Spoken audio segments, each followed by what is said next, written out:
Hi friends, இன்னைக்கு ஈவினிங்காக மேலே பூ பறிக்கலான்ட்டு போனேன்.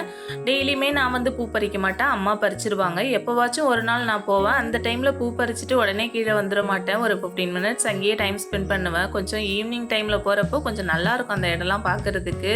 அப்படியே அங்கேயே கொஞ்சம் நேரம் இருந்துட்டு அதுக்கப்புறம் தான் கீழே வருவேன். அதே போல் தான் இன்றைக்கும். ஒரு 2 வீக்ஸ் பேக் வந்து நான் பால் பாயசம் பண்ணியிருந்தேன். அப்போ எல்லாருமே ரொம்ப சூப்பராக இருக்குது அப்படின்னு சொல்லியிருந்தாங்க. இன்றைக்கி பால் பாயசம் ஞாபகம் வந்துட்டு போல், அன்றைக்கி பண்ண அதே டேஸ்ட்டில் இன்றைக்கும் எனக்கு பண்ணிக்கூட அப்படின்னு சொல்லியிருந்தாங்க. அதுக்காக இன்றைக்கி பால் பாயசம் தான் ரெடி பண்ணேன். பாயசம் பண்ணுறதுனால இன்றைக்கி நான் டீ காஃபி எதுவுமே போடலை. பாப்பாவுக்கு மட்டும் பால் காய்ச்சி நட்ஸ் பவுடர் போட்டு கலந்து கொடுத்து தூங்க வச்சிட்டேன். பாப்பா இன்றைக்கி தூங்குற டைமே ரொம்ப லேட்டு. ஏன்னா அவங்க மாமா இன்றைக்கி லீவில் இருக்காங்க.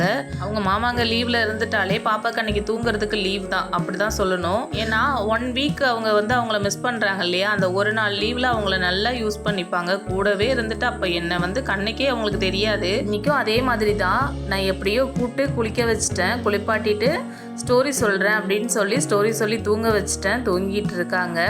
நான் எல்லாருக்குமே பால் பாயசம் பண்ணி கொடுத்தேன். எல்லாருமே குடிச்சிட்டு சூப்பராக இருந்துச்சு. அன்னைக்கு பண்ணதை விடவே இன்னைக்கு இன்னுமே டேஸ்ட் அதிகமாக இருந்துச்சு அப்படின்னு சொல்லியிருந்தாங்க. பாயசம் குடிச்சதுனால யார் யாருக்கெல்லாம் டின்னர் வேணான்னு சொல்கிறாங்கன்னு தெரியல. நைட்டு டின்னர் ரெடி பண்ணும் போது யார் யாருக்கு வேணும் என்னன்னு கேட்டுட்டு தான் ரெடி பண்ணணும். நைட்டு டின்னருக்கு இட்லியும் சாம்பாரும் பண்ணலான்ட்டு இருக்கேன். இதுலேயும் ஒரு சேஞ்சஸ் ஆகும். இட்லி யாருக்கு தோசை யாருக்குன்ட்டு அது நைட்டு பார்த்துக்கலாம். நெக்ஸ்ட் மினி விளாக்ல பார்க்கலாம். பாய்.